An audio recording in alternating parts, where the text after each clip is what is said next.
Kalau kita melihat dari aspek kacamata budaya, sebetulnya yang disebut Jawa itu tidak secara sederhana bisa kita tafsirkan ini sebuah suku di Nusantara ini. Kenapa? Karena syarat-syarat untuk menjadi sebuah suku tidak terpenuhi bagi etnis Jawa. Kalau kita menarik jauh ke belakang, Jawa ini dikenal sebagai nama tempat, Jawa Dipa. Orang-orang India menyebut orang-orang yang tinggal di lautan selatan itu zaman purba dulu dengan sebutan Kalakea. Mereka masyarakat yang di bawah lindungan Dewa Waruna. Dewa Waruna ini tinggal di tempat namanya Baruna Dipa. Keratonnya disebut dengan nama Barunai. Orang-orang Belanda nyebut dengan nama Borneo, Kalimantan. Sebagai satu contoh bahwa di Jawa ini tidak ditemukan tanda-tanda etnis tertentu. Itu bisa kita lihat pada fakta. Kalau kita melihat orang-orang dari Sumatera Utara, dari suku Batak, dari bentuk wajahnya, bentuk kepalanya, bentuk fisik tubuhnya, kulitnya, kita tahu ini orang Batak. Kita ke Kalimantan, ada orang Dayak, suku Banjar, kita tahu bentuk fisiknya, kita tahu, oh ini pasti orang Dayak. Di Maluku, Irian, identitas suku ada, tapi di Jawa tidak kita temukan keseragaman itu. Orang Jawa bisa kulitnya kuning, bisa kulitnya coklat, bisa kulitnya hitam, rambutnya bisa keriting, bisa ikan, bisa lurus, matanya bisa lebar, bisa sipit. Itu dari segi etnis tidak bisa ditentukan. Yang mana identitas khas suku Jawa. Yang kedua, tiap suku itu memiliki komponen-komponen yang membentuk suku, yaitu yang disebut marga. Di antara suku-suku besar di Nusantara ini, orang Jawa satu-satunya yang nggak punya marga. Suku lain ada marga itu. Kita tahu, oh Bung Rensin Tomaswa pasti orang Maluku. Kenapa? Marganya Tomaswa. Siwabesi Maluku. Si Tanggang, oh pasti orang Batak. Semua ada nama marga. Jawa tidak ada. Orang Jawa itu bapaknya namanya Paijo, anaknya bisa namanya Joni loh. Apalagi sekarang perubahan ya. Bapaknya yang namanya Suparman, anaknya namanya Marvel.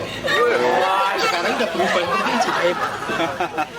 Tidak ada identitas marga itu di Jawa. Bahasa juga tidak bisa disebut mana sebetulnya bahasa Jawa yang paling benar. Orang Surakarta mengatakan pusatnya Jawa itu adalah Surakarta. Jogja juga sama. Tidak, yang pusat Jawa itu Jogja. Bahasanya beda satu dengan yang lain. Karena kalau kita membaca budaya Jawa, orang Surakarta menyebut wilayah Surakarta dengan sebutan Negarigung, negara agung, negara besar.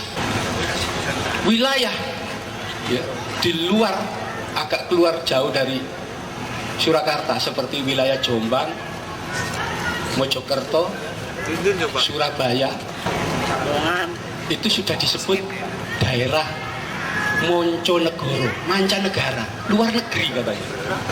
Dianggap sudah bukan orang Jawa. Dan kalau Anda membaca penelitian Clifford Geertz, dia meneliti di Mojokudo itu kota Pari. Dia juga mengatakan di utara Pari, wilayah Jombang, itu sudah bukan penduduk Jawa.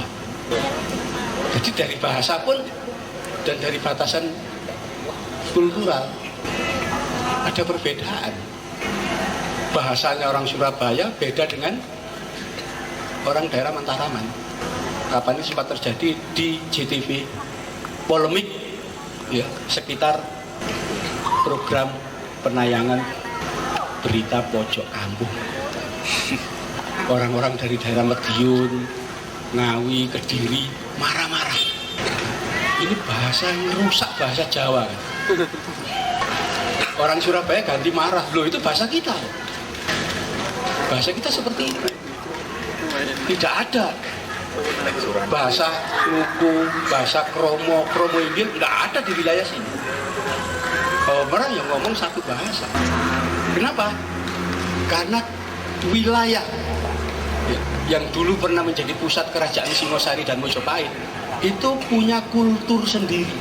Mereka punya kultur sendiri. Tidak bisa disamakan dengan daerah Mentaram. Karena itu bahasanya juga lain. Nah, ketika bahasa Jawa itu distandarkan seperti Surakarta. Saya beberapa kali penelitian tentang pengajaran bahasa daerah di Surabaya, Mojokerto, dan Jombang. Siswa-siswa SD itu jarang yang dapat nilai 5, di bawah 5.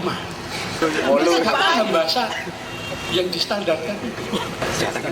Standarnya pelajaran bahasa Jawa kan Surakarta. Mereka lain, menyebut kata-kata layang. Itu menurut bahasa Surakarta surat artinya. Anak-anak sini mengatakan enggak, layangan. Layang-layang. Kata-kata kue itu kamu. Anak-anak sini mengatakan kue itu makanan. Dianggap kue gitu. Gak ngerti ya. Banyak istilah-istilah yang gak dipahami. Apalagi kemudian disuruh nulis huruf Jawa. Anak kelas 5, kelas 6 suruh nulis huruf Jawa, gak bisa mereka. Akhirnya jatuh. Jadi kalau kita melihat dari strukturnya, Jawa itu hanya merupakan satu tempat. Kemudian didatangi etnis dari berbagai wilayah. Dari Sumatera, dari Kalimantan, dari Sulawesi, dari Malaysia. Mereka secara berangsur-angsur pindah ke Jawa. Karena itu dalam penggalian di Wajak Tulungagung itu disebutkan Homo wajakinensis, salah satu penghuni tertua Pulau Jawa. Itu ternyata bentuk tengkoraknya seperti orang Papua. Berarti penduduk Jawa dulu yang paling kuno tinggal di sini. Kulitnya hitam-hitam, rambutnya keriting. Kemudian didatangi orang dari pulau-pulau lain. Akhirnya terbentuklah komunitas-komunitas di situ yang saling berbeda satu sama lain. Di Pulau Jawa ini banyak sekali. Punya varian-varian. Dari mana ini? Haji Soko namanya, orang dari India, bukan penduduk Jawa. Di Sunda sana, ada kerajaan Salakanegara, rajanya Dewa Warman, tahun 120 Masehi. Dari mana? Ternyata dari Palawa, India juga pendatang. Bahkan sampai masuknya Islam, kerajaan Islam pertama di Jawa, sultannya orang dari Palembang, Raden Patah itu. Bahkan kalau kita menyusuri sepanjang Pantura, kehadiran pendatang-pendatang. Makam keramat itu, orang ini dari Campa. Campa itu mana? Kamboja. Orang ini dari Paseh. Dari luar semua. Jadi Jawa ini sebetulnya dikatakan nama pulau saja. Karena penduduknya itu macam-macam dari berbagai wilayah. Karena itu cita rasa di Jawa itu juga akhirnya menjadi Bhinneka Tunggal Ika. Paling nggak ada perbedaan. Hukum adat nggak punya di Jawa, nggak ada. Ninik mama, ketua adat nggak ada di sini, adat istiadat itu. Padahal suku-suku besar punya adat itu, ini nggak ada. Karena seorang teman di Jogja sempat ngomong, orang Jawa itu tidak punya adat. Itu teman-teman tersinggung. Tapi faktanya iya, memang nggak ada adat istiadat. Yang dimiliki orang Jawa itu hanya satu, ya, karena mereka semua pendatang. Tata pergaulan yang disebut dengan nama Toto Kromo, tata krama. Dan itu tidak bersifat kesukuan. Itu aturan hidup yang dipegang orang Jawa adalah tata hidup pergaulan. Kita ambil contoh, misalnya ada seorang Jawa, dia ngaku saya orang Jawa, bapak saya orang Jawa, nenek saya orang Jawa, leluhur saya orang Jawa asli. Tapi dia hidup tidak mengikuti tata krama. pasti dia disingkirkan oleh masyarakat Jawa, gak diterima orang. Ora Jawa, artinya ora Jawa itu bisa berarti gila, bisa berarti ya tidak mengetahui budaya, tidak berada. Tapi sekalipun orang ini etnisnya dari Cina, pindahan dari Taiwan ya, baru datang ke sini, tapi dia mempelajari tata krama hidup menurut tata krama. Cina ini bisa dianggap oleh masyarakat Jawa sebagai bagian dari mereka. Orang Arab itu sekalipun mereka datang orang asing, tapi hidup berdasarkan tata krama, ya mereka dianggap orang Jawa. Jadi tidak ada kesukuan. Jadi Jawa ini satu tempat di mana masyarakat yang datang dari berbagai macam tempat sifatnya terbuka, sangat-sangat terbuka. Karena itu kalau sekarang ada proses globalisasi, Jawa itu yang paling kena dulu. Sebetulnya sudah lama proses itu terjadi. Kalau kita balik ke masa lampau, ketika pengaruh India itu datang ke Nusantara, dia masuk ke Jawa. Itu kelihatan sekali bagaimana pengaruh Indo-Arya itu mempengaruhi kosakata bahasa Jawa.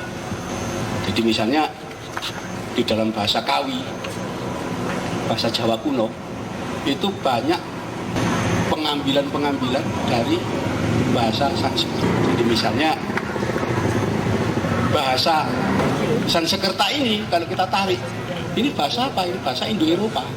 Silakan klik tombol subscribe dan aktifkan notifikasi pada tombol lonceng supaya tidak tertinggal video seputar misteri dan pembahasan menarik lainnya, dan klik tombol like juga jika sahabat menyukai video ini.